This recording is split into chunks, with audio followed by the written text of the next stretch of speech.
Halloween. Forever.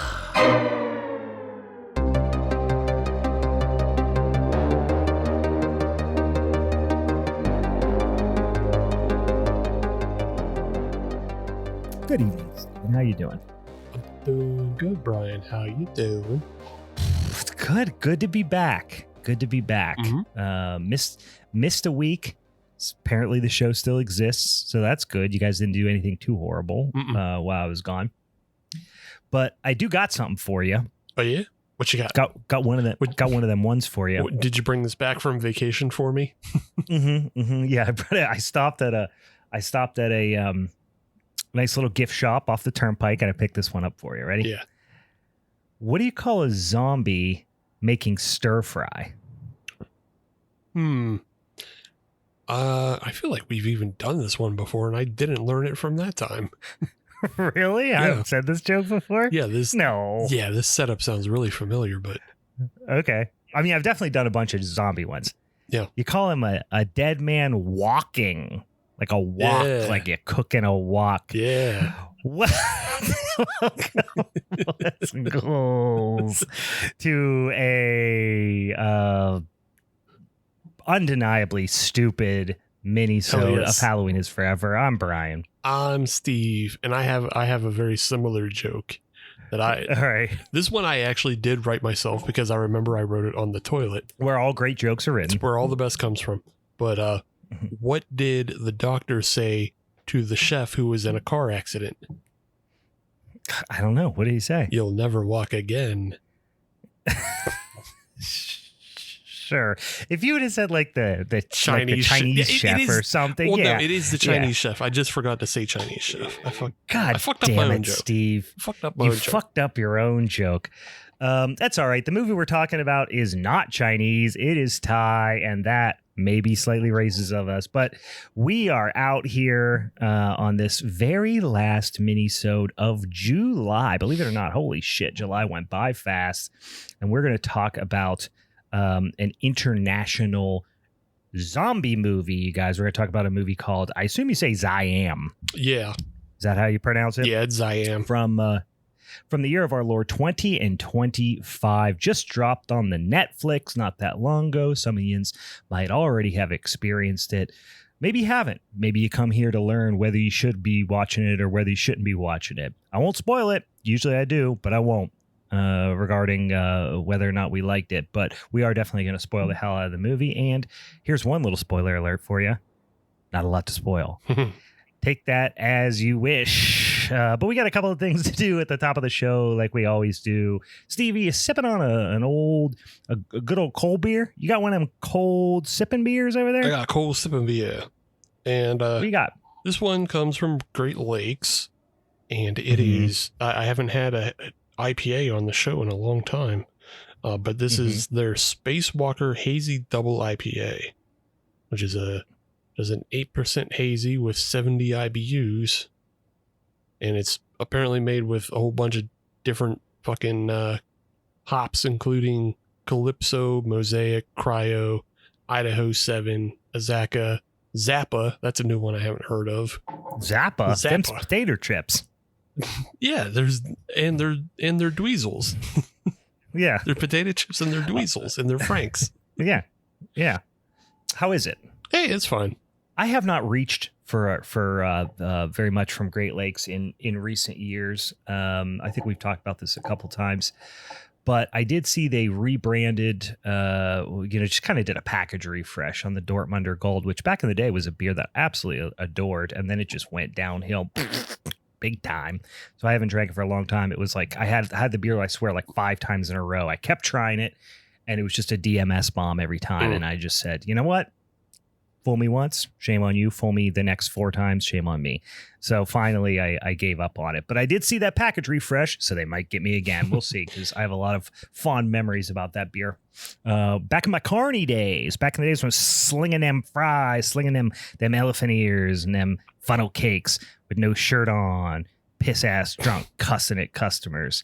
Those were the good old days. I used to drink a lot of Dortmunder Gold back then for whatever reason. Now, is it at all possible that the taste of fair food was offsetting the previous imperfections of Great Lakes. And then once you got out of the fair life, once you stopped being a carny, but you still tried to drink Dortmunder Gold, then you got the real flavor profile of it. No, unfortunately, that is not. And I would like to say that that is true, but on many occasions, we would actually use that beer as an example of what DMS tastes like in the wild for Cicerone training. And listen, don't mean to toot my own horn, but I am a world-class taster, and that's a lot of fucking DMS. Yeah. It's very hard to miss. Yeah, you never want to be the teaching tool of the bad side. You never want to be the goofus. You always want to be the gallant. Well, and the thing is, it wasn't even that beer. It was a whole bunch of beers from their portfolios. But I will say it has been some years since I've went back and explored their beers once again, which is a shame because like I said, back in college, I spent a lot of time there, love to drink their beers, and I'm hoping maybe they're in a better spot now. You know what? Maybe I'll give it another try. Maybe there'll be egg on my face, or maybe they've cleaned some of that stuff up. Edmund Fitzgerald, one of my all-time favorite beers, but like I said, a lot of quality concerns, at least in recent years. But anyway, this one doesn't seem to be so bad, though, right? It sounds all right. Yeah, it's fine. I think you seem pretty nonplussed by it, but yeah, it's every hazy IPA. Yeah, it's every other hazy IPA. I mean, I guess I can say, being that it's 8%, it's not like it's not like overly spicy or any way. Like it tastes a little more harsh than, say, like a pseudo Sue, but yeah, it's fine. Yeah. All right. Well, I am getting to the very end. I think I have this and maybe one more can left, or maybe it might be all done, of my 2025 personal allotment of Sierra Nevada Summerfest, which I always buy. I think this year I actually bought probably about a case and a half. Work my way through case and a half, 2 cases of this beer. I drink a lot of it every year. And it's getting late in the summertime. So we're about done with Sierra Nevada Summerfest. The beer is still great. It is showing, it was brewed in this can I have at least was brewed in March. So, it's still in decent shape, but it's getting, it's not quite as bright and fresh as it once was, but what's coming right around the bend here in the next couple of weeks?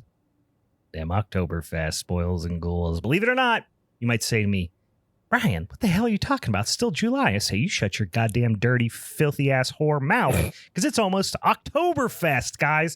My birthday, a lot of people don't know this, is the official kickoff to Oktoberfest beer on the shelf season. And as soon as it's on the shelf, your boy is going to be drinking it. So probably next week, I'm going to go out and start buying up some Oktoberfest, drinking some yummy German style lager beers, like I don't do that already all fucking year long.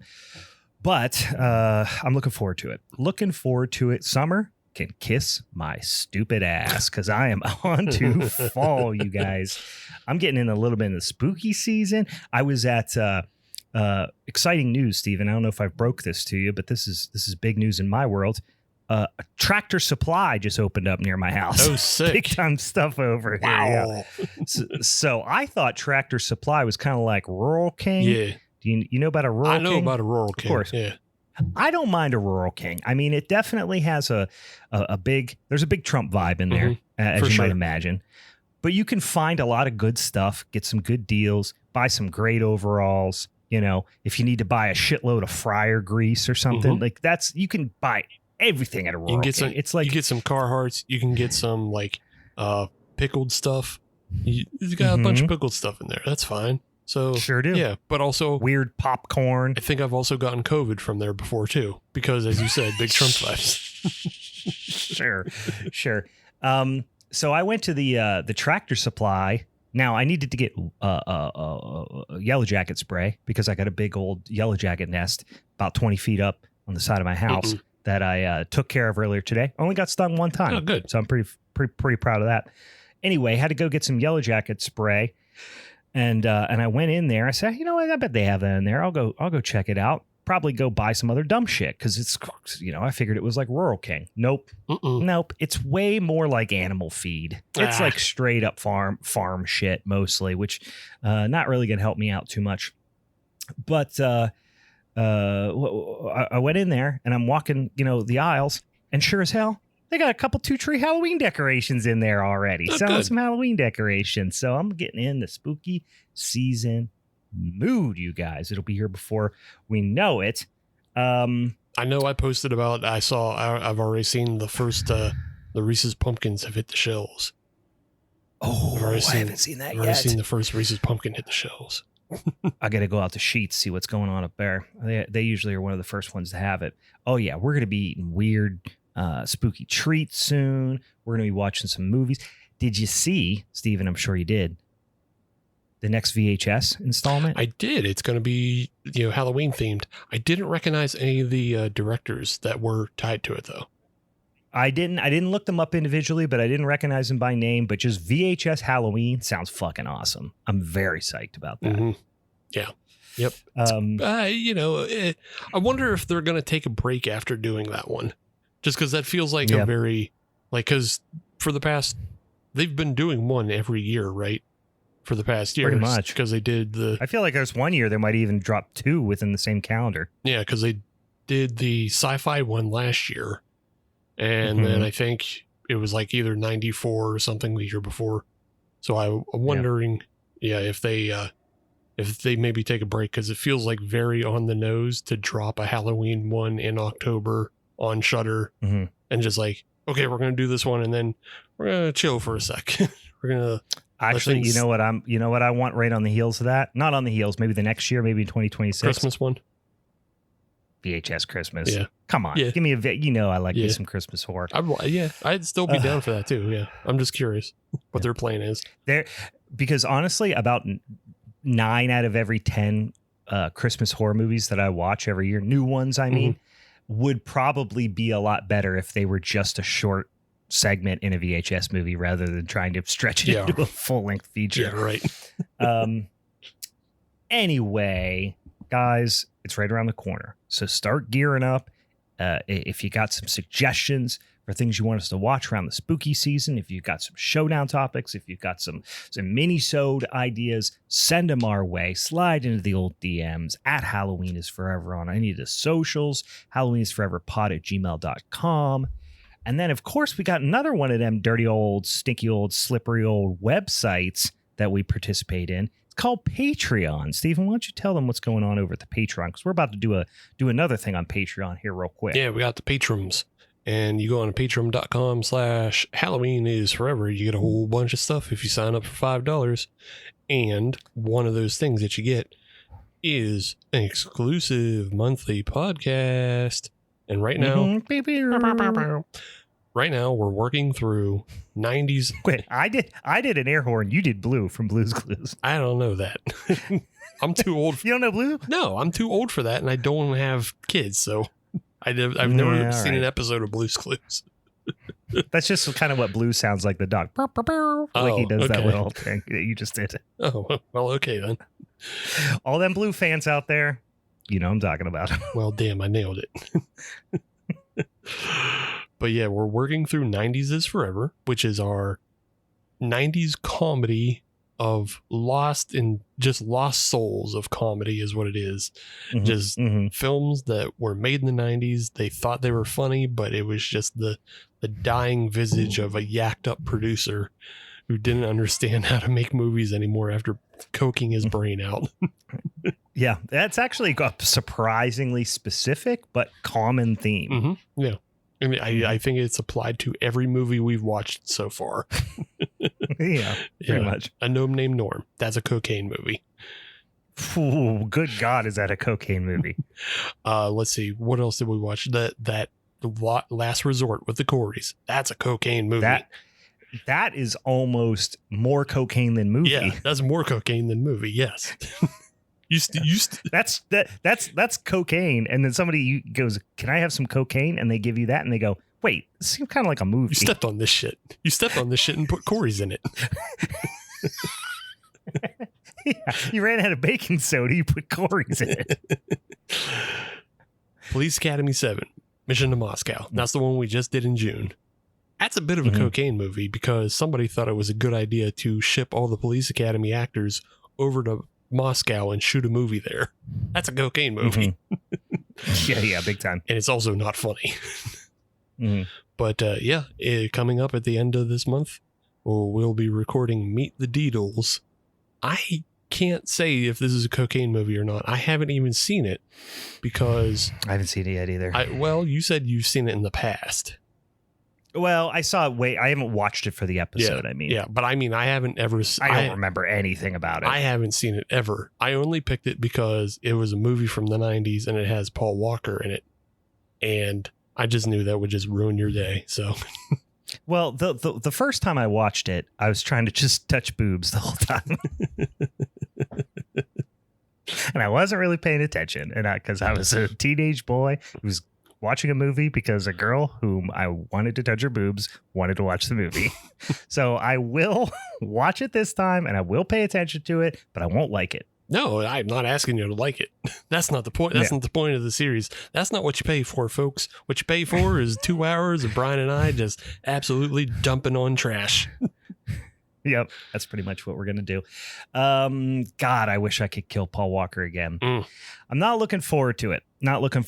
But if you give us paper money, you can hear us talk about it, and it is a lot of fun.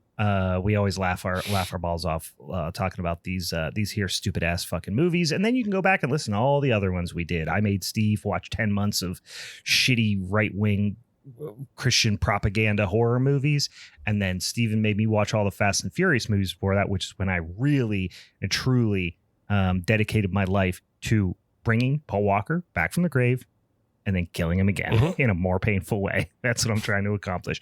My 2 big things for 2025, and we're over halfway through the year, so I got my work cut out for me, is bring Paul Walker back to life, kill him again, make him suffer, and of course, as always, kill God. That's my other big thing I've been trying to do. The Paul Walker thing actually sounds like a pretty good September project. As it doesn't, as the heat dies down, not super hot. Right, yeah. Because the last thing you want to be doing is being in a basement trying to resurrect Paul Walker with like bad ventilation and all that shit. You don't want that. You got a bunch of like pig's blood down there and it's spoiling and the heat, it's stinking. Yeah, it makes refrigeration hard. So wait till it gets a little cool, then bring Paul Walker back in, kill him again. Yeah, that's what I think that's what I'm gonna do for my fall project. Anyway, guys, check us out over on patreon.com/Halloween is forever. Another thing that should have been a project for me, but wasn't, is figuring out what our movies were going to be for next week's Showdown episode. Stephen, why don't you remind the boils and ghouls at home what our Showdown topic for the lovely month of August is going to be? Yes. Well, we're recording this a little early for ourselves this week. That's true. So, we didn't have full time to think about everything, and Brian just came back from vacation. But for August, we will be revisiting a topic we already did, and that is the best scenes from bad movies. And so the first time we did this, I picked Maximum Overdrive. You picked a movie that is fucking just dog shit, which you were right about. Yeah. But you picked The Happening. Yeah. And then our guest for that episode was Anthony from They Called This a Movie, and he picked Holidays. And so he had picked a scene from like an anthology of, it wasn't just Christmas movies. It was like horror movies of all the holidays. And he picked one that was based on that. Right. So I reached out to Anthony and I said, hey, do you want to try and come and defend your title since you were on the last one of these? And he said yes, so that will be our guest, and we'll get another chance to take him down. And, just revisiting that episode, I got fucking mad because it was just Brian being a contrarian to me again and just like denying Maximum Overdrive and the fantastic way that film just explodes at the end. Another cocaine movie, and Brian said no. Oh my God, yeah, that might be the cocaine movie. But I have to go back and revisit the episode, but I seem to remember that my issue was that Maximum Overdrive isn't bad. That was part of the contention. Because that was something also Anthony brought up. and he mentioned how like I do bad movies all the time on my podcast. So this one doesn't stick out as bad. And I was like, yeah, but no, you have to look at it from a normie angle. Normies don't like this movie. Yeah. I would still argue because I mean that movie used to play on TNT cable all the time. It was on TNT like every weekend. The Happening was universally hated by every human who breathed. Yeah. And I think I actually hated it less than a lot of people. And still looking back at that lineup, I don't know how I lost. I don't know how I lost. And I think it's basically because we wouldn't vote for each other. Yeah. We got on one of them stalemates. Yeah. But I feel I know I got Anthony's vote for Maximum Overdrive, but you just wouldn't come over to the other side. So we both voted for Holidays and he won. Yeah. That'll happen. Well, I'll put a little bit of thought into it this week, and we'll have to surprise everybody next week for the Showdown episode, wherein we have our old buddy Anthony back on from They Call This a Movie podcast, and we will talk about good scenes in bad movies. I got a couple cropping up in the old noodle already. I'm excited for that one. All right. Anything else we can do before we jump into this here Netflix abomination? Not really. We can say R.I.P. Ozzy if we want. We can say that. R.I.P. Ozzy. Such a weird week. Ozzy, a guy who, by all intents and purposes, probably shouldn't have been alive for the last 30 years. Right. But legend, love Ozzy. Love me some Sabbath. Love me some Ozzy Solo. You can't not like. It's like Lemmy. You can't not like Ozzy. And then right on the heels of that, I think it was today. The Hulkster. Yeah. Passed away, which is kind of the anti-Ozzy in every imaginable way. Yeah. If you said what's the opposite of Ozzy Osbourne, like it might be Hulk Hogan. It might be, because you would say, well, it would probably be like a really crappy, would be like Rod Stewart or something. No.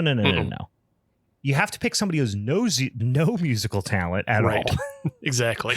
And of course the Hulkster famously, his peak of his musical ability was playing air guitar with a real guitar, not actually strumming the strings. Didn't play that song. Famous meme. No. And just an all-around bad guy. Not that talented, but people really, really liked to talk about how talented he was. Hugely popular. And one of the all-around worst wrestlers. Just one of the worst workers of all time. Shit.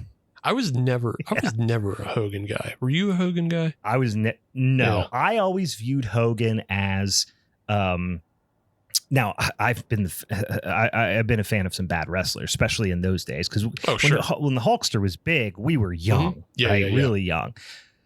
And around that time, I was a Warrior fan. Okay, which Warrior, not much better. Warrior sucked as a wrestler too, but at least he was unhinged and fucking insane. You know what I mean? Cocaine wrestler. But I always, I always imagined the Hulkster was like the people who were big into Hulk Hogan were also like Leonardo was their favorite Ninja Turtle. You know what I mean? And Jason was their favorite Power Ranger. Right. And it's like, what are you doing? Yeah. You like Leonardo better than Raphael or Michelangelo or any really Donatello even? Like, you're just picking the one you think you should pick. Yeah, exactly. Have some I don't know, grow a spine. You know what I mean? Do you really want your parents to think you're a good boy that much that you like Hulk Hogan? Get some taste. The same kids who liked Hulk Hogan growing up are the same people who live in suburban tract housing with gray walls and gray floors and white ceilings. Yeah. Yeah. And are just only like wear a ton of vests. Like they have a lot of vests, a lot of polos. Quarters. Yeah. So that sort of stuff. Yeah. So listen, I'm not saying I'm happy Hulk Hogan's dead. I'm just saying, fuck that guy. I'm actually not, because he never learned anything. He just got to float through life being an absolute shitheel for the entirety of his life, and then escaped with no consequences. Like, and then he tried to just in his and the thing that I don't know if this is sad or if this is funny, but in his last several months of his life, all he did was travel around the country doing promos for his shit beer at Walmart. Yeah, like how pathetic. Like that was his last appearance on WWE, as he showed up to shill his beer in Los Angeles of all places, and got booed like crazy. Booed so hard. And honestly, I don't know anybody who bought one case of that beer. 1 6-pack of it. I don't even know where to see. I've never seen it in the wild. So I've seen it at play. It's just such disgusting pandering nonsense. That it's just like anybody has half a brain is going to look at that and go, "Oh boy, that's a grift." Yeah, that's a grift. Yeah. Anyway, R.I.P. Ozzy. Yeah. Back to Ozzy real quick. You know, just two movie recommendations that feature Ozzy. Obviously, Trick or Treat, which we featured on this show. Sure. But another one that I really love, which I used to watch it on IFC all the time. It's called The Decline of Western Civilization Part 2. And it's from 1988. It's a documentary about like the metal scene coming up in LA. But like they have an interview with Ozzy that's pretty infamous. And then they have like Alice Cooper and Lemmy and Steven Tyler's in it. And then fucking Gene Simmons is in it. Ugh, God, he's so disgusting. Yeah. How's he still alive? Fuck that guy. That's how you know we live in a cruel, godless world. And the fact that Gene Simmons gets to continue hawking everything that says Gene Simmons and Kiss on it. But we've lost Lemmy and Ozzy and Dio. You know what yeah, God, how's Dio not like he was like a, not that he was, he wasn't known as one of those guys who were like hard, drug guys, like Ozzy, right, yeah. You know what I mean? Yeah. And he was a little guy too. Those little guys like Alice Cooper, they live forever. Right. They're supposed to. You would have thought, yeah, they're supposed to live forever. Yeah, that one bummed me out. You know what's funny? Of all the, when some of these musicians and stuff pass away, you hear all the stuff about their music and everything. There are certain bands where you're like, that band's terrible, and if you like them, I don't like you. Like, you know what I mean? I'm being a little bit like, harsh and speaking hyperbole a little bit, but there are certain bands where if somebody says they like them, it immediately reflects poorly on them, right, in my eyes. Yeah. Weirdly enough, as much as Gene Simmons sucks, and I'm not a Kiss fan, if somebody says they like Kiss or they grew up liking Kiss, I don't hold it against them. Interesting. I don't know why. I think it's because if I was 15 years old when Kiss was out, I probably would have liked Kiss. I think I see that in myself, and am self-aware enough to know that, but also give myself that little bit of leeway. Like, I probably would have liked them, so that guy's probably not bad just because they like Kiss. You know what I mean? Or maybe that's just me not wanting to admit that I'm a douchebag too. I don't know. Maybe. I think it's because I grew up with parents who were into Kiss. Oh, and I was just like, this music stinks. Like, I like two songs, and they're not even by the regular like lineup. Back in New York Groove.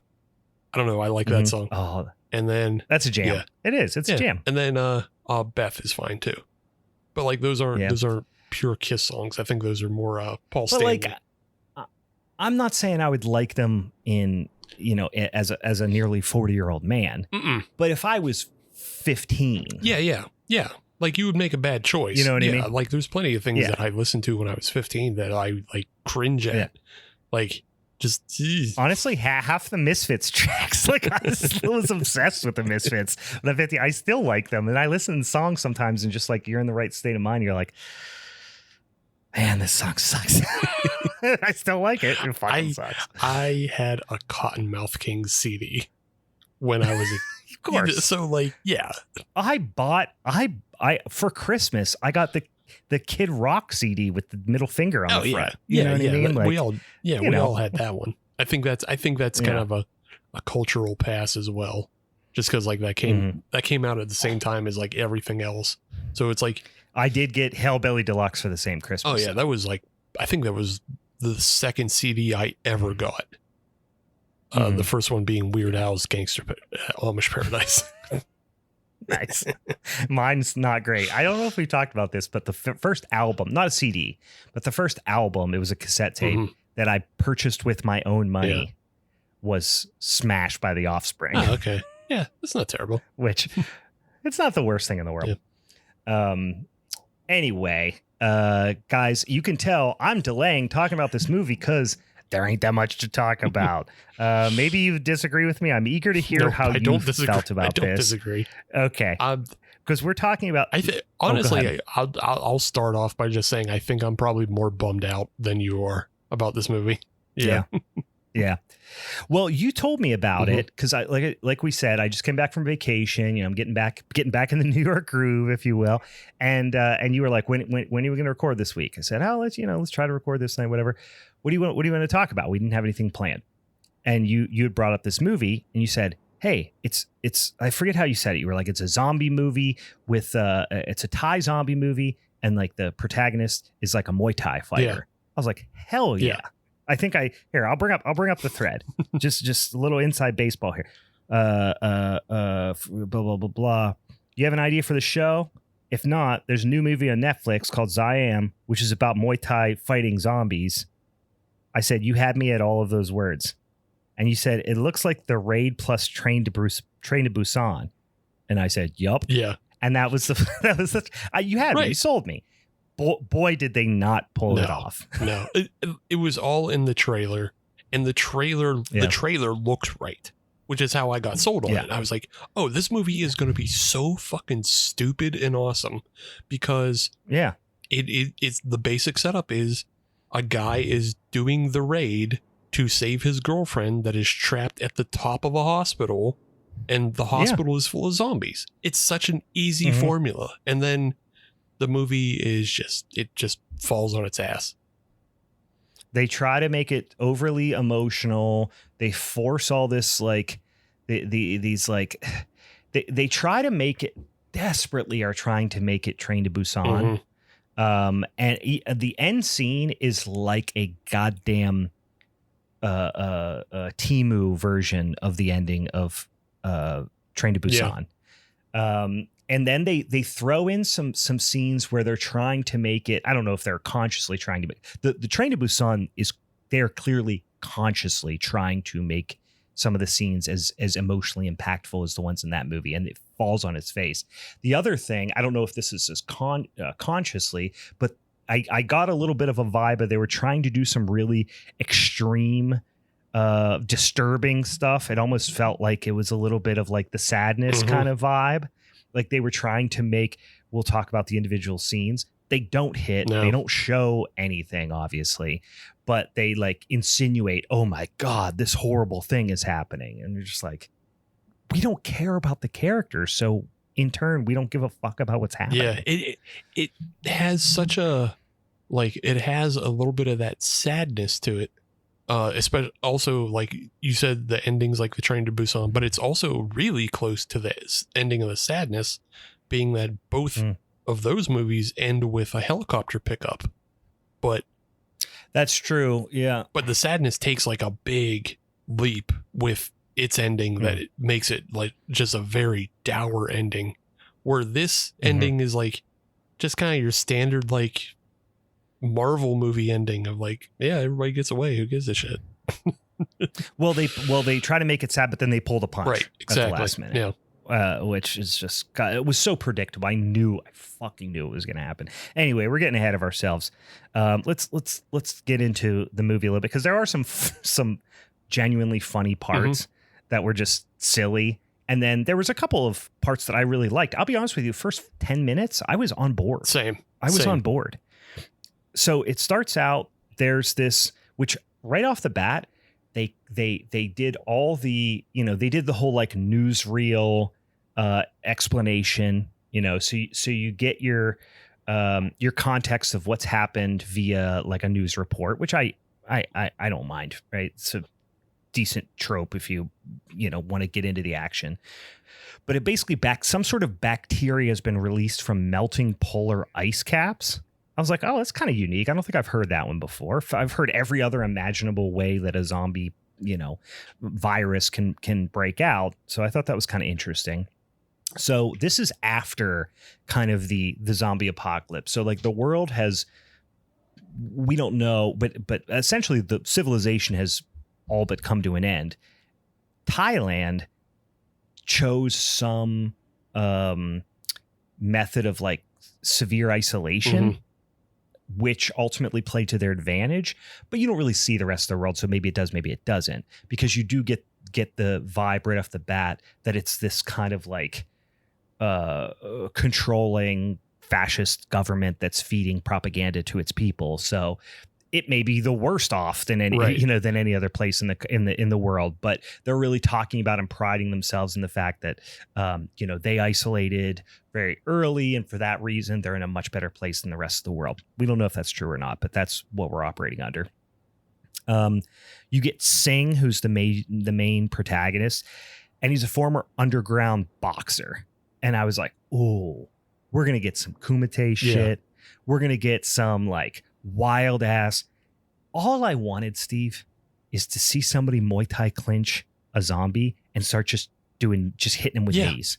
That's all I wanted. You want to see him cave a zombie's face in with his knees and just like watch the fucking brain fall out of the fucking head because he'd need it so much. That's all you want. Yeah. No. Nope. Guess what? We don't get it. Not once. Nothing. Not once. And at the beginning, we get what was a pretty decently choreographed fight scene where his job, Singh and his buddy, who I forget, I wrote his name down, but I didn't get to it in the notes yet. He doesn't play any significant role. Essentially are like transport goods. Yeah. Right. And like valuable goods in this post-apocalyptic environment. They drive a truck. Obviously, it's this crazy environment. So of course, everyone's trying to rob them all the time, and you need a tough guy driving the truck so he can whoop everybody's ass and protect the merchandise. And that's what he does. And you get this gang that comes up and attacks him, and we get a pretty cool choreographed fight scene. He's nailing everybody with elbows, he's kicking the shit out of them. And I'm like, oh, this is up to this point, I'm 100% on board. I think this is going to be fun. I actually got off at this point. I got concerned because, the way the fight starts, I was like, oh yes, because the truck pulls up and all these bandits are scoping out the truck, and the one Singh is like sitting in the driver's seat, and you don't see him leave, but you see all the bandits surround the truck, and then this one guy comes up to the window and he's like about to tap on the glass with a knife to threaten the other guy in the truck. And then out of nowhere, Singh hits him with, just a real stiff elbow and puts his head through the window. And it's like, fuck yes, we're on. Yeah. But then the rest of the fight, and this is every fight scene in the rest of the movie, is it's edited terribly. Yeah. So I was prepared to forgive the weird slow-mo, speed up slow-mo editing, as long as I got some cool fight scenes and some fucking Muay Thai clinching, kneeing the shit out of zombies. But yeah, you don't get it. It's ultra.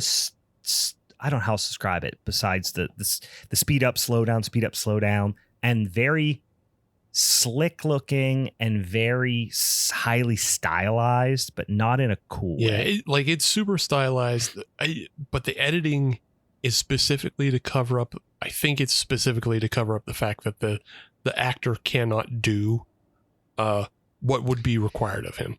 Like, yeah, he's not Jackie Chan. He's not Jet Li or something like that. He's not Tony Jaa. Jaa. Yeah. And that's what I really want. I need Tony Jaa. Like, fucking Ong Bak and The Protector are two of the most crazy fuck-ass films that I've ever watched with Muay Thai fighting. They give you everything you want, which is why I get excited anytime I see a Muay Thai fighting movie. I go, I'll watch it. I'll watch them. But this dude does not have it. He has some proficiency, but it's not good enough. And so they have to, like, you rarely get like wide angles that, you know, like are sustained, and it's a lot of fast cutting to cut around the fact that he can't chain together like a bunch of choreographed moves at once. So like you got to go bop, bop, bop. Like you see him take one guy down, but then you won't see him take a second guy down in the same frame. They got to change it, and they got to change it. And then you get disoriented because they're also breaking the geometry rules as they go through it. And it's just like, man. And like I said, it's never a wide angle. Like one of the best shots ever is in The Protector towards the beginning, where he goes to visit the guy who like kidnapped his elephant and sold it. And it's just like this sleazy guy walking around in an open dress shirt. And you see Tony Jaa travel from one side of the frame to the other and knee this dude in the chest harder than you ever seen anybody get fucking kneed in the chest. It's the greatest. Yeah, you're like that dude. Yeah, that dude got killed for real in real life just for that shot. And I'm gonna say it's worth it. Yeah. No, he's nothing. He's nothing like this. Couldn't be further from that. This feels more like Jason Statham, you know, fighting someone on scene than Tony Jaa. I mean, Jason Statham today, like even Transporter 2, Statham still had it. Jason Statham today, though, is like edited around. Even then, I mean, I haven't seen that movie in a long time, but I remember like the Transporter, and what's the one where they fucking stick the fucking oh god, what's something about his heart, if his heartbeat drops below a crank. Like even then, like he wasn't stringing a lot of stuff together. Maybe I'm unkindly remembering it, but in any case, the fight scenes are really disappointing, but this first one I was like, okay, it might ramp up from here. I was at least hopeful at this point still. I also, you know what I did like too, is I thought that there was going to be like some real slimeball villains. Like, did you see that do you remember the part where after they open up the back and he's still fighting everybody out front of the truck, and the guy opens up the back and there's this real greasy slimeball guy with a leather jacket and like the long greasy hair. And he's like, like he opens up the crate and then he ends up just getting cranked in the back of the head by the other guy in the truck with like a crowbar or something. I was like, I want to see some characterful scumbag villains. And we don't get that. We get one guy who we'll talk about who is as squeaky clean and as fucking vanilla as a bad guy can be. And I'm like, were we even supposed to not like him? Like, it's like it was a terrible character. Like, you only barely dislike him on, you know, the principle of that, like he's just rich and is taking advantage of other people. But it's, I don't know. You don't like hate him as a slime. There was some, he doesn't do anything horrible. Like you're expecting him to do something terrible to, we're getting ahead obviously, but like you're expecting him to do something terrible to Rin or something. He just doesn't. Yeah. You're just like, this guy's just really likes his wife. Yeah. This guy really likes his wife and is using his money to protect his wife, which it's like an understandable character, but it's not like, you know, you don't despise him. Whereas like, even the government is a little more despicable with the way they handle the outbreak.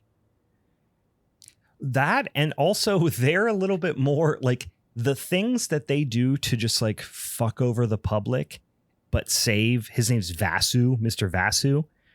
I feel like the government sees him as more valuable than he sees himself. Like, I don't know. Let's talk about him because we're about to get there anyway. But like, suffice to say, we live in this world of like water rationing and famine and like this, like I said, these fascist government thugs, just general civil unrest throughout Thailand, right? And then we get introduced to this character of Mr. Vasu, although we haven't seen him yet, but we get this idea he's a big business guy, right? And he did something, which I'll be honest with you, don't fully understand still after watching the movie, that helped keep people fed throughout the famines that happen post zombie outbreak. I'll tell you what he did. He invented the cockroach bars from Snowpiercer. That's all. Yeah. Okay. Was it cockroach bars or was it people meat or was it both? No, I think it was just cockroach bars. Because like there's just like one transition in from like Rin when she's just spinning a glass of water, and then it transfers into like something just being ripped up in a shredder. And then they cut to the bars going down. I'm pretty sure that's just cockroach meat because the other. Well, and they even show inside the machine and you know what I mean? And there's just all the sludge in there and there's cockroaches going around. But then the whole thing with the meat that this fish is like fresh, good fish. And like, here's what I thought was going to happen. I thought it was setting up the idea that he created the cockroach bars. Which I forgot that was also a thing in Snowpiercer. But yeah, he created the bug protein bars, basically, right? But then the whole thing with the fish, and he had his like Scarface buddy who was pitching the whole fish idea to the other big wigs. I thought the idea was he was making imitation fresh meat out of humans because they showed the people out on the street in the alley that they were just killing people, like government thugs were just like killing people like on the street. And I thought that they were abducting them to turn them into fucking, Soylent Green or something. You know what I mean? No, I think it was more about like the way they were intercutting that scene because they were intercutting, the guy with the scars on his face, like selling this fresh fish to all these other businessmen in like this really fancy opulent room. At the same time, street people are fucking fighting over a bag of cockroaches to eat. Is what it is. What they were just trying to. They were just trying to show the disparity between like how people are living on the street and how these people are. No, it's more about like saying went and procured these fish off of a beach tanker near the shore, and the whole thing, like they just didn't even take the time to test the fish before serving it. Yeah, ultimately the way in for the virus, because Thailand has been isolated, so the virus hasn't really spread. And yes, they're dealing with all this other hardship, but they don't have the virus.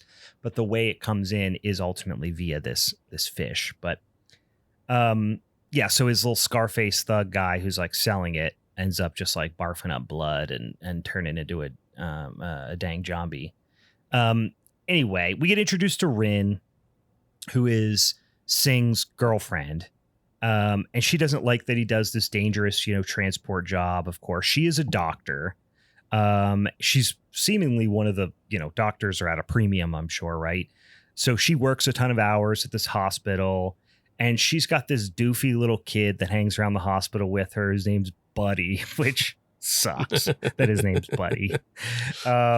Buddy's mom works in the hospital. She's a nurse. And then Buddy just tags around and just basically Rin lets him tag around essentially. And he's just an annoying little kid, but we learn later a fucking total sociopath. Is he a sociopath or is he running through? Yeah. The other thing is he's also just running through a haunted house that might as well be called Trauma Simulator 9000. Sure.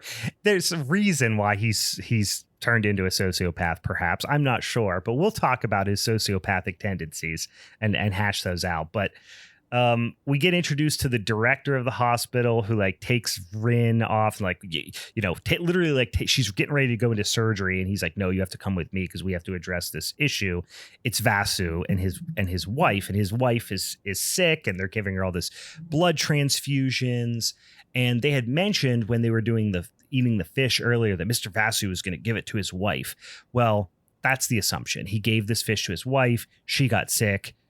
She got the dang zombie bacteria, just like everyone else is going to. But then there's also this thing about how this is also part of the reason why I was confused about the whole fish thing, because they mentioned this thing about how Vasu wants to treat her with this fish liver. Mm-hmm.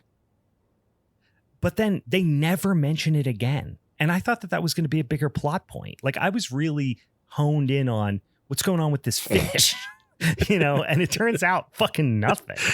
Yeah. The movie isn't really great at explaining. And I'm just like, I'm disappointed. Like, because there's like an argument where the doctor and Rin's like, I don't think it's safe. And the doctor's like, well, there's a company that sold it, so they must have did something. And it's just like, they really, in the first 20 minutes, we're talking about fish every 5 seconds. And then after that, we never hear about it again. It's a real, like, we're also missing probably like a good 5-minute conversation that should have also been inserted about like how Vasu got turned on to the fish to begin with. Like, how did he, how did he learn about this? I want to know more about this goddamn fish. Yeah, it's like, how did you know these fish were out in that tanker? How do you know the fish liver is going to help anybody? Where did you learn all this shit from? Why are we just now learning it? Why is everybody confused? Yeah. Yeah. It's a real Epstein list situation. As soon as things go wrong, he's like, why are we talking about the fish? Forget about the fish. Stop talking about the fish. No one's talking about the fish. Stop talking about the fish. They have a terrible tragedy in the hospital. Look at all these people. They're biting each other. It's disgusting. I hate it. Stop talking about the fish. Did they give them... Did you feed them poison fish? Stop talking about the fish. Who's talking about fish? You're real nasty bringing up the fish again. Yeah, it's so fucking weird. Meanwhile, the Scarface guy does ultimately kick the bucket, and he becomes like kind of patient zero in the hospital. He goes full zombie and starts fucking tearing into people, and everyone loses it. And then they quarantine, like the government quarantines the hospital and just starts shooting people that walk out of the hospital. Like, go back in the hospital. No, I want to come out. Bang, they shoot you. There is a scene where, again, they try to do these like kind of edgelordy things where they shoot a little girl in the head, but they do it off screen. Like they shoot a guy and then they show a girl, like a little girl there. And then they do like you hear the gunshot, but you don't actually see her getting popped in the head. So that's kind of, I don't know if that's by design or they ended up editing it down or who knows, but there's a few scenes where you're like, oh, something's about to get really real. And then they kind of nerf it. Yeah. I mean, I think it's kind of the right decision. They don't need to show the government, exploding a little girl's head because they don't play much of a factor into the rest of the film. No, they're just keeping them indoors, I guess. Yeah, right? they're just the fence, and they're the reason why our characters can't just leave the hospital. So, fine.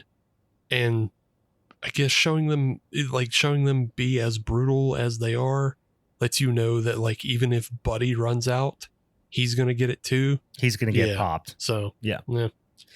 Yeah, it becomes more apparent later where I feel like they pull punches, but that was the first time that I was like, oh, that was a big punch that was pulled. But I get what you're saying. I think that makes sense because you don't want to turn the government into the big bad here because they're not. Anyway, so Singh hears that something happened at the hospital where Rin works. It's getting locked down, so he goes over there and just starts whooping ass.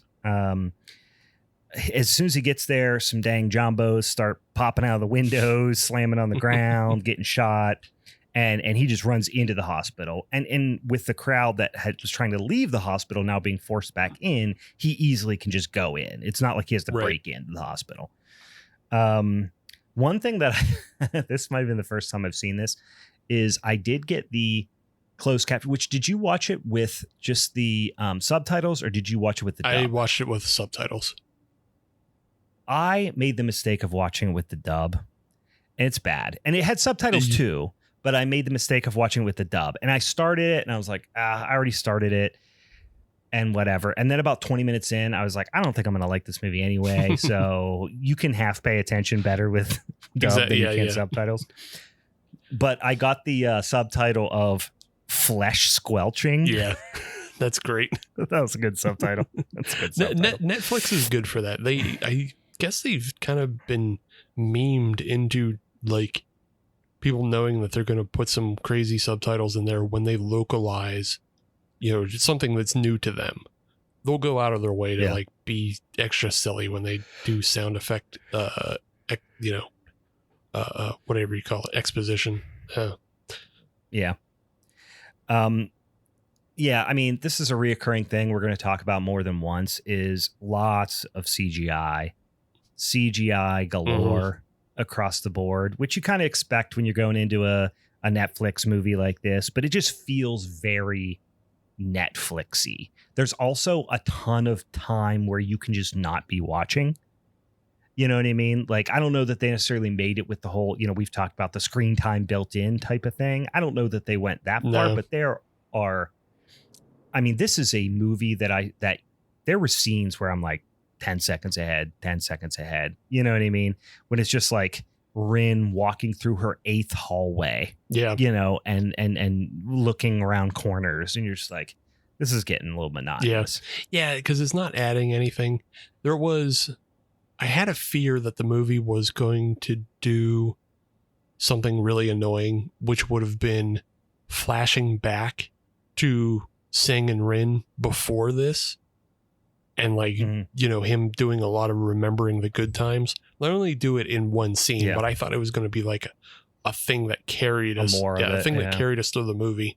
Instead, they went with child traumatizer as their thing that carries us instead of fight scenes galore. And that's the thing, is this movie doesn't know it's dumb.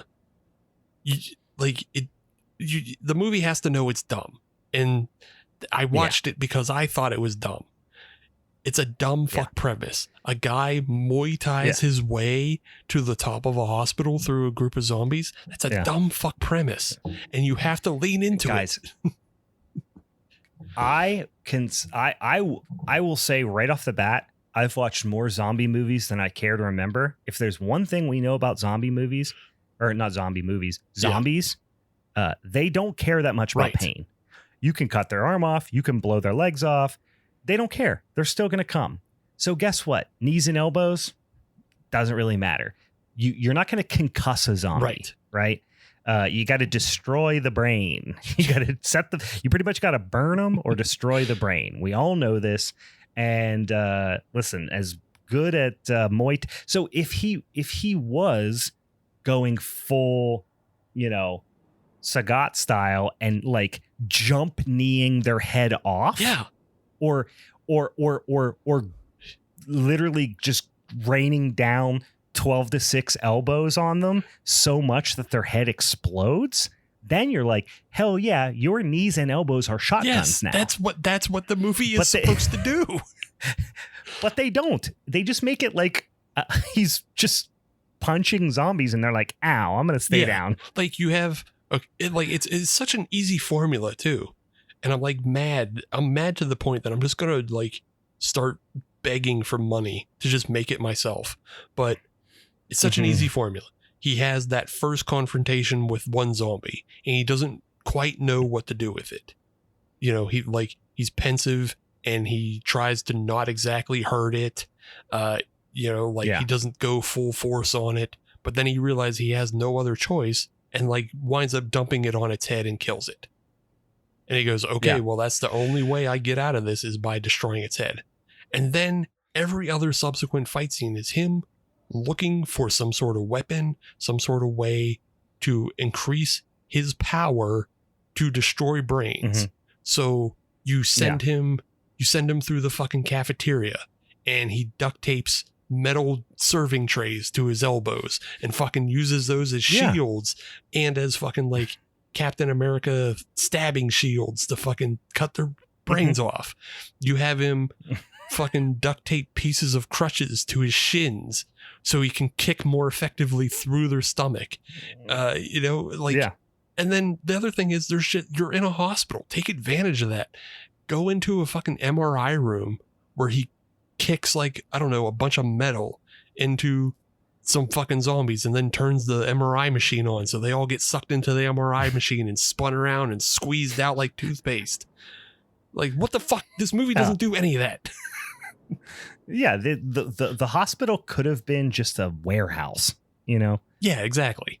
Yeah. So most of the scenes are either Singh making his way through rooms of the hospital and fighting zombies, saving Buddy from doing something stupid or falling in a hole or, you know, or whatever. Or Rin trying to be quiet and hiding or creeping along corridors or something and avoiding, you know, Jambos. So, you know, she gets set up like I thought this was going to be a bigger, more climactic thing, but like the whole thing with the hospital director, he just goes all Bobby Zombie on him and then she just fucking, you know, she just escapes runs away. And it's fine. It's like he's not a big bad, anything like that. Again, this movie is stupid and it's operating on video game logic. But I was just about to say it very much feels like a video game. Yeah, but it does the two worst things in video games. It does boring ass stealth mission with Rin and garbage bullshit escort mission with Buddy. It is really an escort mission. It is the worst part of Resident Evil 3. They do they're really focused on this whole, like, again, CGI aided, like, dynamic camera movement. We get a ton of, especially early on, like zombie carnage montages, and then we shoot into a vent and we pop out through another vent and now we see other carnage happening.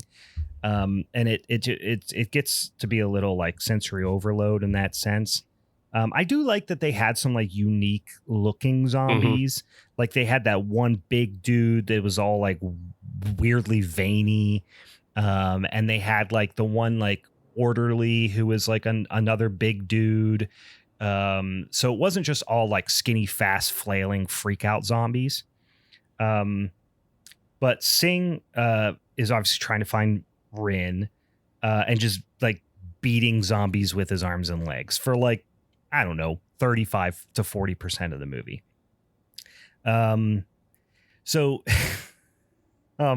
This was one of the movies where this is one of the parts where I was starting to realize that there's something weird about Buddy. First of all, Singh saves Buddy from getting, eaten by a zombie, and he thinks he gets bit. Yeah. Buddy thinks he gets bit, and he immediately processes it, accepts his fate, and says, "I probably won't survive. You should leave me. Tell my mom I love her." This, like, within 6 seconds. This is such a funny bit, though, because what Buddy is actually doing is he's doing the Bugs Bunny got shot bit. Yeah, like with Elmer Fudd holding him in his arms. and Bugs is holding like the fake wound on his chest because he doesn't know he didn't actually get shot. But then and he's doing the like coughing. I don't think I'm going to make it, Doc.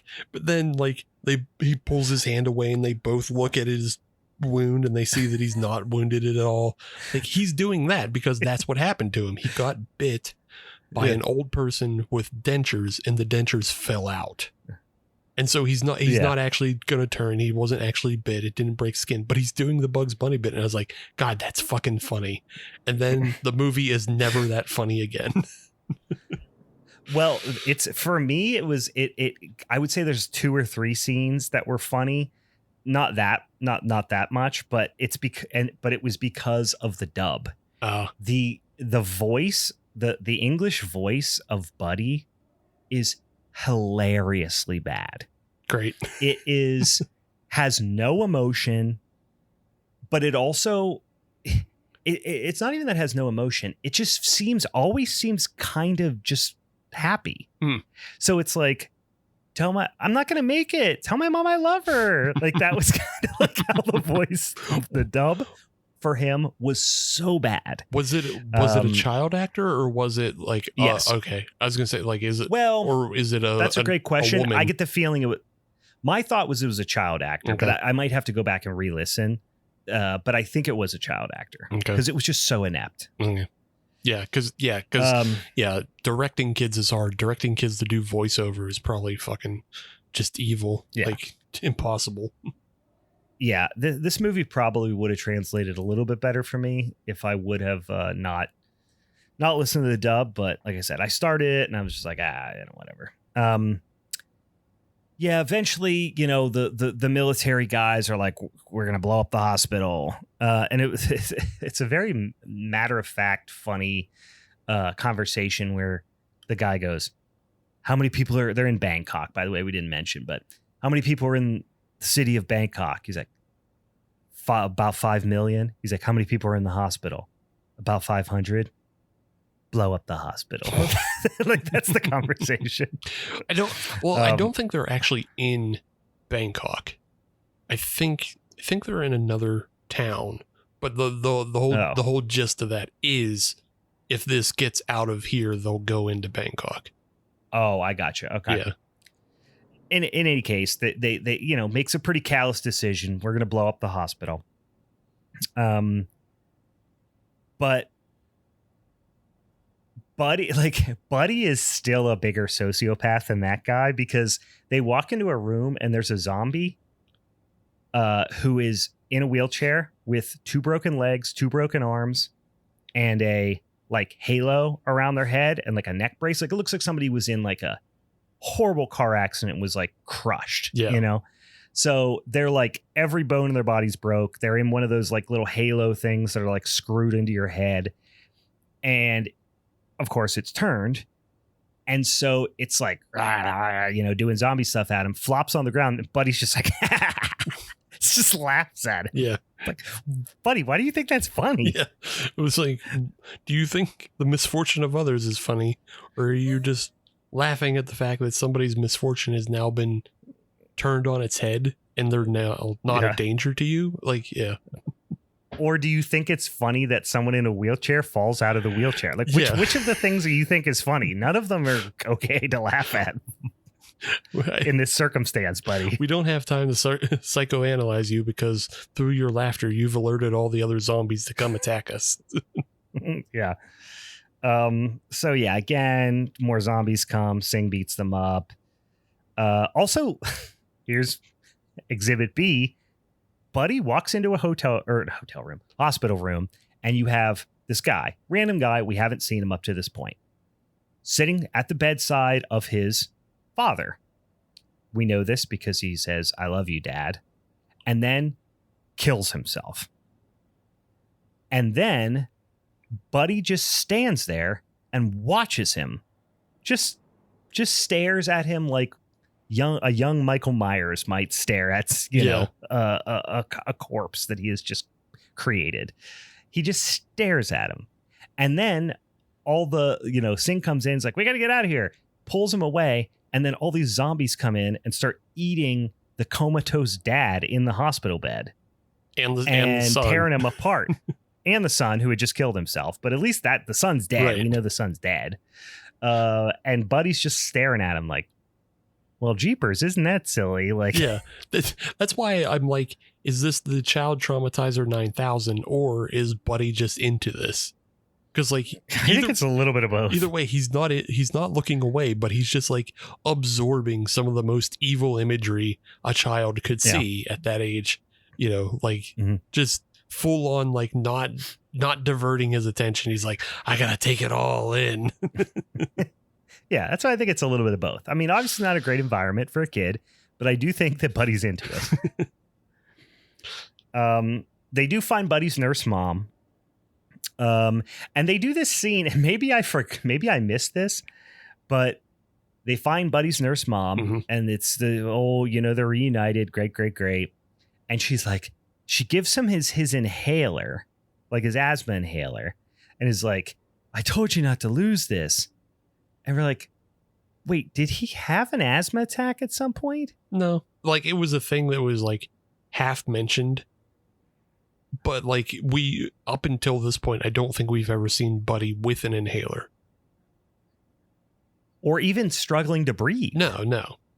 Like we've never seen Buddy in distress, because of, lack of oxygen. But yeah, so it's never been an issue. It's just been a thing that like, I think his mom mentioned to Rin when Buddy wasn't even on screen. And then it came back at this point. So yeah, it's just like, it's a totally stupid, like unnecessary they try point. to make it like they try to make it like it's some like heartfelt callback, and it just isn't. Yeah. But anyway, I mean, this is the scene where I was like, this is a video game. This feels like Resident Evil 2, because Nurse Mom, once they find her, which the whole thing is, gotta find my mom. And she knows Rin. She's friends with Rin. And we find the mom, and then the mom immediately unlocks the next part of the story, which is with the phrase, Rin is on the 10th floor. And then she's like, how do you know who I am? And she's like, she talks about you all the time. Like, it just felt so much like somebody in the Raccoon City Police Department would have said. You're the new hire, Leon S. Kennedy, aren't you? I've heard a lot about you with the new hotshot coming to town. Here's the key to open up the evidence room. By the way, you can combine herbs to make more powerful herbs. Like, you just expect him to just like, she's just there to move the story along. You can leave me to die, though. Well, and also that's what I said. Now take care of my son while I eat these babies. Yeah, because she's been bit. So she's about to, and she worked in the maternity ward, right? So there's all these babies like in incubators and stuff. And Rin's like, I'm going to stay here with you, mommy. And she's like, no, you have to go with him because I have to stay and protect the babies. Then we get the idea that she's been bitten. And you're like, okay, I get it. If you've been bitten and you know you're going to turn and you don't want to harm your kid. So you got this tough guy that's been taking care of him, that you pawn him off on him. I get it. Right. But why did you stay there to eat the babies? that kind of decision making gets you sent to hell, because I'm about to turn. Better hang out where all this, like, I imagine the maternity ward at the hospital is like being at like a veal smorgasbord for a zombie, right? Yeah. Like, she was totally set and ready to just have like the most delicious meal, the most taboo meal that one could have, because like she didn't even lock herself out of that room. She didn't throw herself out the window. She didn't lock herself anywhere. She just like laid down and died in the middle of the maternity ward. So then it's almost like when, I remember when I would, in college, you'd be going out to a party, you're going to come back fucked up. Right. So you leave yourself some leftover, crab rangoons from lunch. And you're like, boy, those are going to be great when I come back fucked up at 4 in the morning. That half a sheet is going to be great. Yeah, she did that to herself. But instead of crab rangoons, she left herself delicious little incubator babies. Yeah. She named them all Meatball Sub before she went down. And then what if she would have wrapped them up in the little blankets and then wrote on them with a marker like they do at Jersey Mike's? She also just put Post-it notes on them that said "Do not eat." Put her name on them. Don't eat these. These are mine.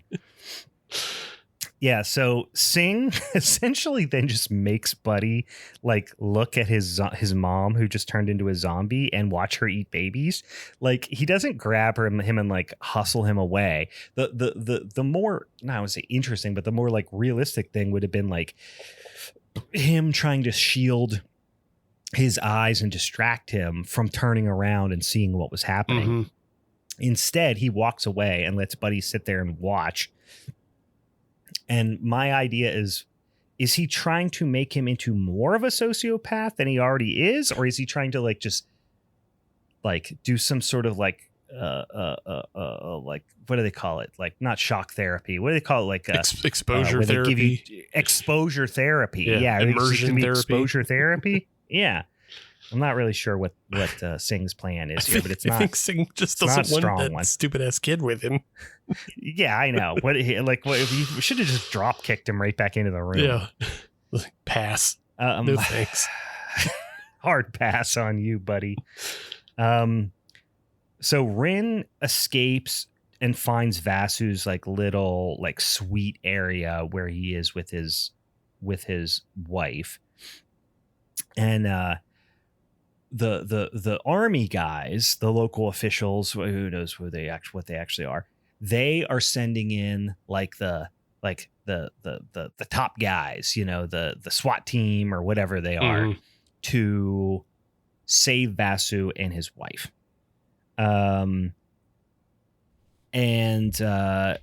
You know, obviously this is the one little moment where Buddy's like, I don't know. Like, I don't really think this, like, things aren't great right now. Like, he's kind of bummed about his mom being dead and eating all those babies.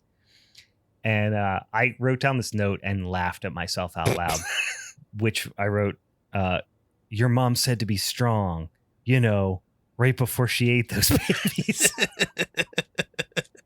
Like he's quoting his mom. And I'm like, don't bring up the mom, dude. Just let the mom thing go. Don't bring it up. Yeah, stop revisiting that. Yeah.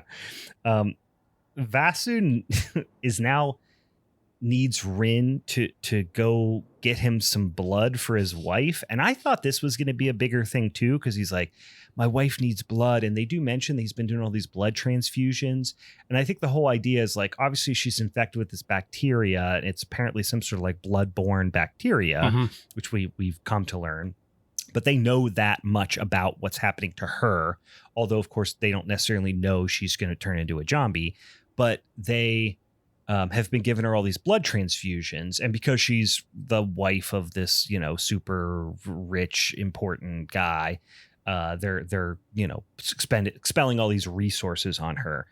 And Vasu is like, got to go find my wife some blood. And if you do, I've got a crew coming to save me, and I'll save you too, essentially. Right. So they come in and they get Vasu and his wife. And there's just a lot of fighting. There's the SWAT team that's trying to escort them out. There's just a lot of gratuitous slow motion happening. Finally, Rin and Singh, they finally reunite.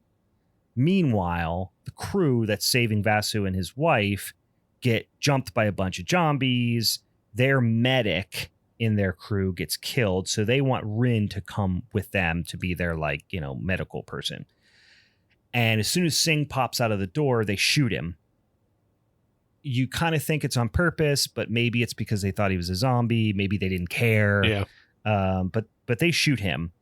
And it's a scene where, like, all of a sudden you see Rin and then you hear the gunshot and you see like blood shoot under her face. And for a moment you think that they killed Rin or killed Singh, like shot him right in the head. Right. But then they pan out and they're like, no, they shot him in the arm or something. So it's like he's not even mortally wounded.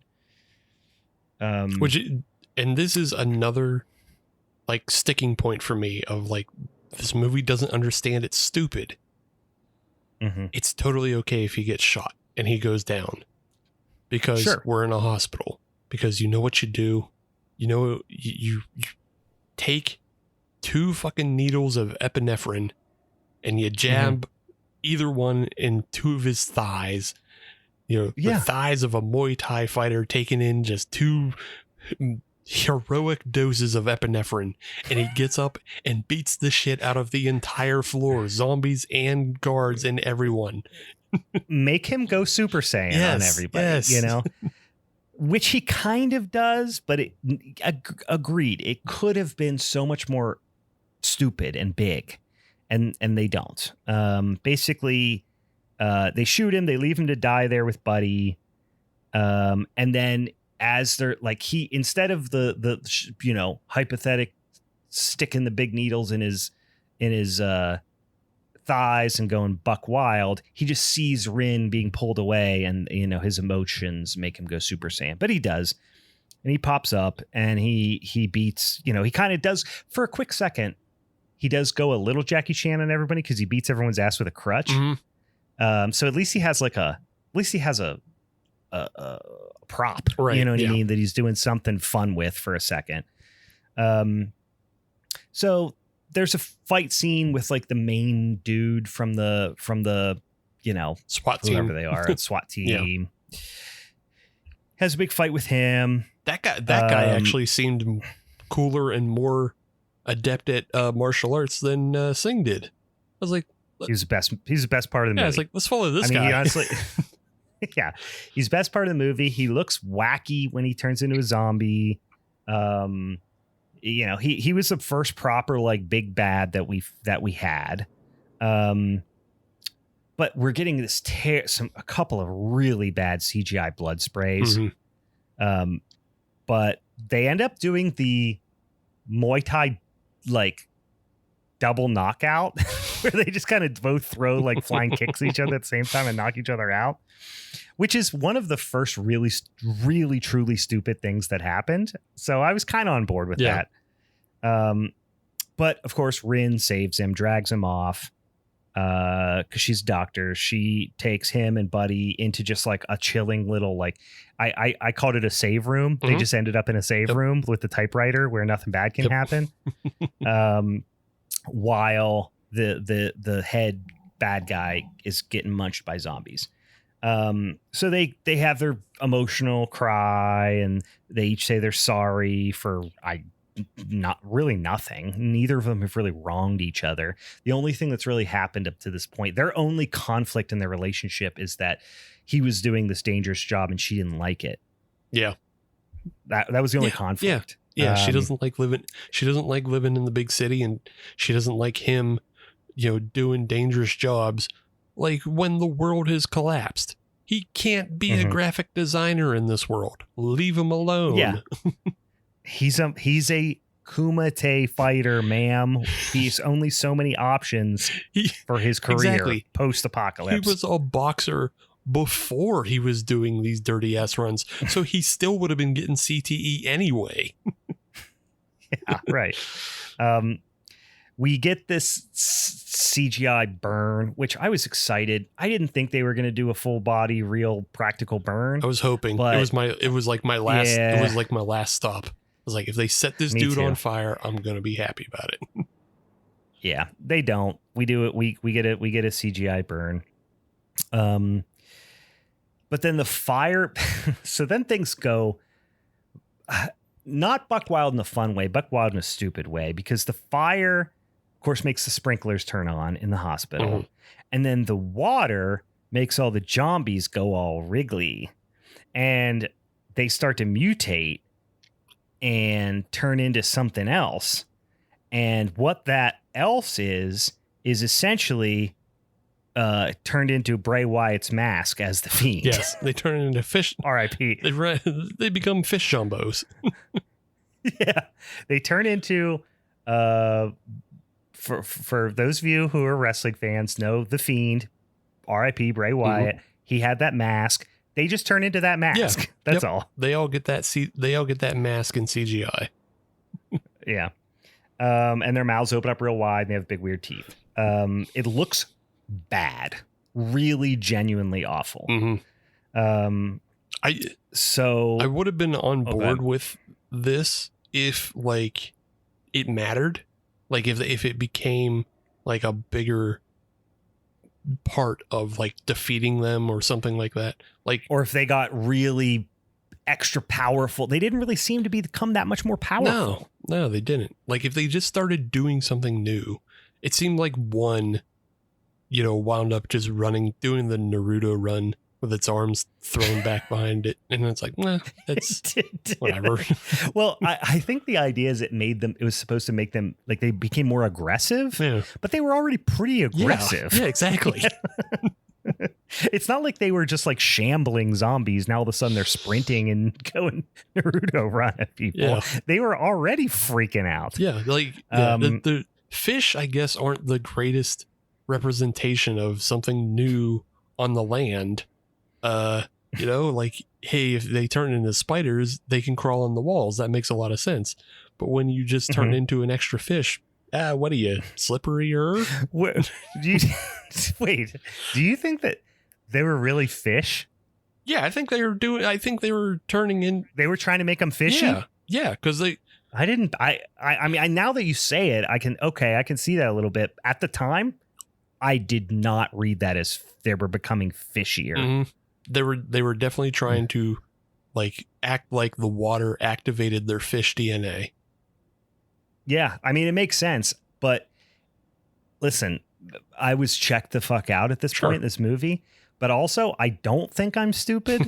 And for me not to have even noticed that, for that to have been able to go over my head, I think they didn't do a very good job of communicating that. No, they really didn't. There's kind of one clue where it's after they butcher that fish really early in the movie.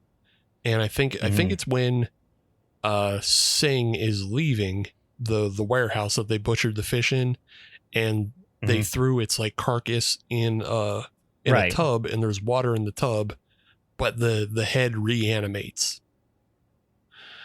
Oh yeah, I had completely forgot about that at that point, because again, we hadn't talked about fish in an hour. Yeah, we were all about fish in the first 15 minutes. Now it's been an hour of no fish. But Dan in the Discord chat here did ask, is it safe to say there is fish piss in this movie? And I think the answer is clearly yes. Sure. There's certainly fish piss in this movie. I would actually go as far as to give this, on the fish piss rating, scoreboard, I would give this probably like a 4 out of 5 in terms of fish piss. Yeah, there's fish piss, there's fish blood, there's fish eat, there's fish run. So there's a whole bunch of fish related stuff in this movie. Yeah, I mean, those if the zombies are turning into fish people, they're clearly like zombies. They're constantly just pissing and shitting themselves, right? So there's fish piss in that sense. Anyway, Vasu's wife wakes up and eats his throat. We all knew this was coming. Just when is it going to happen? Yep. And then he's overtaken by a bunch of Jombos, which they're all mutating at this point. They're all doing it. They're all turning into the fiend. So a lot of chasing, a lot of screaming. Rin and Buddy do make it to the roof, to the extraction point. And there's an army guy there, and he seems to be kind of a softie. He's a young buck, right? He's there. He still thinks he's helping people, and he wants to take them, but they beg him to, wait. The guy who saved us, he's right behind us. He's coming. And he surprisingly gives them 5 minutes, which feels like a lot of time. Like a second ago, we didn't have 10 seconds. Right. Like, get in the plane now. Like, wait, we got to wait for him. Okay, 5 minutes. I'm like, whoa, 5 minutes is a ton of time, dude. But it's a lot. Like, especially because he should be aware that there was a timed bomb. So, like, he knows. That's the whole idea. He knows what safe distance has got to be to get away from that. Yeah, he's very, very lax guy on the team here. But Singh tries to make it out, but he ends up getting trapped in this room that's surrounded by zombies, and obviously in a spot where Rin and Buddy can like see him from a distance too, in this giant complex. But we get the tearful acceptance that he's not going to make it, while he fights off a horde of the hopeless scene of him just fighting, and he's got a circular saw or something at this point too, so he's just like wailing on him with a saw. And the song choice that they picked was very annoying to me. Same. It was essentially what I can only describe as the Thai version, like the Thai equivalent of Band of Horses is playing. I equated it to the Thai version of My Heart Will Go On, but it was a little bit more like modern. It was a little bit more modern than that. It was a little bit more not emo, but it was a little bit more modern college radio than that. But the bomb goes off, he dead. crying. Rin's crying. Everyone's bummed. Everyone's crying. Fast forward to Rin is like, I guess, safe now. Like she's off in the country somewhere where she's happy and wants to be. Also, Singh is still alive, of course. Yeah. They show him like he hid in some vessel of some sort. He ended up in how we don't know. We saw him on top of the roof when he exploded, but he ended up in some sort of vessel. And he's still alive, and he's ready. He's itching to fight more zombies. That's the end. Yeah. And this movie, like I said, wanted so badly to be Train to Busan, but you don't care about any of the characters, and obviously the effects aren't nearly as good. The action is nowhere nearly as good. Overall, it was a decidedly disappointing endeavor, but I guess like in retrospect, kind of what you're probably going to get, on this type of movie on Netflix. But yeah. I see. I'm always willing to give Netflix the benefit of the doubt for their foreign import stuff that they premiere. That's true. That helped me get excited for it because it wasn't domestic. Yeah, like the director Timo Tejano. I hope I'm saying that correct, but like, he's really known for some great shit like The Night Comes for Us and VHS 2, and he had a movie premiere on Netflix called The Big Four, and it was a really loud, stupid action film. It fucking rules. Yeah. So like I'm like, okay, Netflix is willing to pick up like the really top tier stuff that comes from Asia to put it on the US market. But this isn't it. I want to jump back. Oh, go ahead. We kind of glossed over it, but like when Rin and Buddy get separated from Singh, they're in a parking garage, and Singh takes shelter in a car and is surrounded by zombies. And then why does that car explode? I don't know. How does he get out of that car? Yeah. I don't know. Why does it explode? How does he survive the explosion? Why does it explode? No, I don't know why it explodes. At this point, like I said, I was so checked out of this dumbass movie that I have no idea. There was a couple of decent little sequences. So he's in have you ever seen those? You stumble upon it on social media or something, where there's the people who do these like stupid fight leagues, and one of them is like you fight.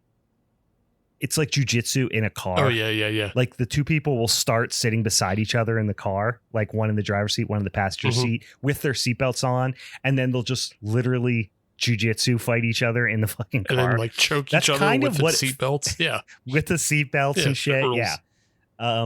So this kind of felt like that for a second, because he like started in the front seat, ended up in the back seat, but then it's like overtaken by zombies and they're breaking in the windows, and it's just like, oh, he's dead to rights. Then the car explodes, and I was like, wait, was that a car beside it? Like, what happened? Did I miss something? And then I honestly did not care enough to go back and see if I missed something. Yeah, that's really where I rewound it probably, like 3 times. And I'm like, still nothing. He doesn't have a grenade in his hand. He doesn't. It's just the car fucking explodes like it's in GTA. And I was just like, what the fuck was that? It took Steve. It took too much damage. Yeah. When a car takes too much damage, it explodes. Yeah. We all know this. This is a video game. That's what happened. Yeah. You break out all the windows, you pop all the tires, you punch it enough, it will explode. Sorry, my dumb ass. This movie, final prognosis, not worth watching. Way more better things out there to watch, especially if you are into foreign horror. There's tons of good shit out there. Yeah. Go watch other stuff. You can definitely skip this. Yeah, this is a skip for sure. Like, I mean, you like the way you have to have a Netflix account and also just be really high for me to say, okay, go ahead and watch this film is, yeah. There's another movie. If you honestly just want something that's loud on in the background while you're playing on your phone, fine. Sure. Yeah. But also, there are better options for that too. Go watch The Protector if you haven't seen it. Or even if you have seen it, that movie fucking rules. Yeah. I was watching a scene while we were doing the show. I was like, God damn it, this movie fucking rules. I'm going to watch it again. I haven't seen that in a long time. So That's from early 2000s, right? 2000, I feel like that was like when I was in high school. I think it's 2006 or 2008. It's around that. Because I think I remember going to see On Bach with my buddies in college. And Protector came out after. That might have been 2007, 2008. But whatever. The movie fucking rules. If you want to know, I do have another suggestion, though. There's another Thai film that came out recently on Plex. That is, it's called Operation Undead. And this movie, it's a bit long, but it's definitely way better than this Ziam. But it's about World War II and the way like Japan was really just shitty to everybody in World War II. Yeah, they were super not cool to a lot of people. Yeah. It's about Japan being way uncool. In comparison, we were all pretty not cool to each other during World War II. Yeah, we were all pretty bad. But Japan was way uncool to a lot of people. And this is about the way Japan was uncool to Thailand. And they create a bunch of zombies in Thailand. Because this goes along the lines of that movie Project Wolf Hunting.